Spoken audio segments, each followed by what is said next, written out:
एक बहुत बड़ा जंगल था जिसमें एक बड़ा तालाब था। तालाब में अनेक प्रकार के जीव जंतु रहते थे। वहीं पर एक बूढ़ा बगुला भी रहता था, जो इतना बूढ़ा हो चुका था कि वो किसी का शिकार नहीं कर पाता था। तब उसने सोचा कि क्यों न एक चाल चली जाए जिससे मैं इस तालाब के जीव जंतु से अपनी भूख को मिटा सकूं। उसने एक तरकीब सोची। एक दिन तालाब के किनारे बैठकर बूढ़ा बगुला रोने लगा। एक केकड़े ने जब उसे रोते हुए देखा तो उसके मन में दया आ गई। वह बगुले के पास जाकर बोला, तुम इस तरह क्यों रो रहे हो? बूढ़ा बगुला बोला, बेटा तुम ठीक कह रहे हो, मैं बहुत दुखी हूँ। मैं अपने लिए नहीं, अपने सभी भाई बंधुओं के लिए रो रहा हूँ। केकड़े ने कहा, यह आप क्या कह रहे हो? हम सब तो सुरक्षित हैं, हमें क्या हुआ है?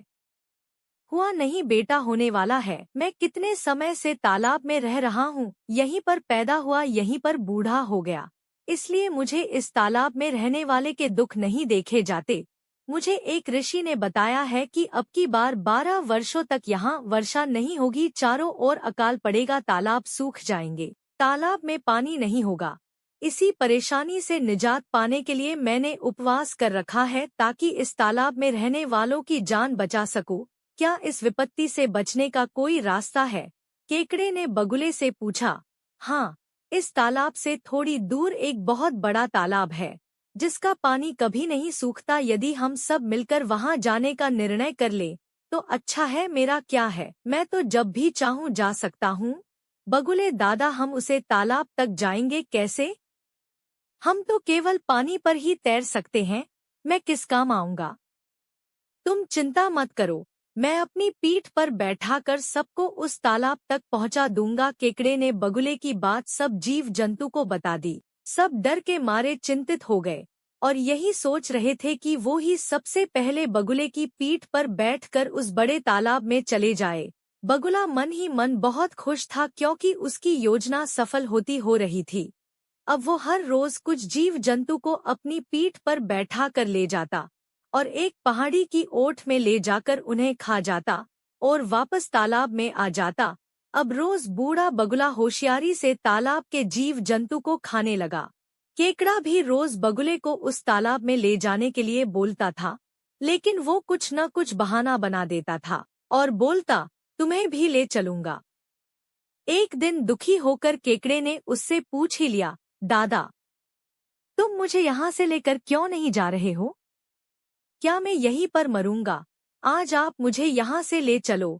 बगुला केकड़े की जिद के आगे हार गया और उसे अपनी पीठ पैर बैठाकर उड़ गया।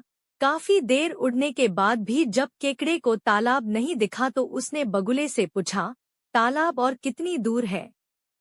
बगुला जब एक पहाड़ी के ऊपर से उड़ रहा था तो उसने सोचा कि ये जल का जंतु यहाँ पहाड़ी पर मेरा क्या बिगाड़ेगा, अब केकड़े को सारी बात बता देता हूँ। उसने केकड़े से कहा, बेटा तू तालाब को भूल जा, ऐसा कोई तालाब ही नहीं है। यह सब कहानी तो मैंने तुम लोगों को पागल बनाने के लिए रची थी, जिसमें तुम सब फंस गए। अब मैं अपना शिकार करता हूँ। जब मेरे से शिकार नहीं होता था तब मैंने ये सारी कहानी रची। केकड़ा समझ गया कि यह तो कपटी है, इसने सभी जीव जंतु को खा लिया, आज ये मुझे भी खा जाएगा। मौत को सामने देखकर केकड़े ने समझदारी से काम लिया और उसने अपने दोनों दांत पूरी ताकत से बगुले की गर्दन में गाड़ दिए, जिससे बगुला मर गया। केकड़ा वापस अपने तालाब में वापस आ गया और उसने तालाब के सभी जीव जंतुओं को उस पापी बगुले की कहानी सुनाई। तो बारी बचे जीव जंतु स्तब्ध रह गए। केकड़े को धन्यवाद दिया। इस कहानी से हमें यह शिक्षा मिलती है कि हमें किसी को बातों में जल्दी नहीं आना चाहिए और सोच समझकर निर्णय लेना चाहिए।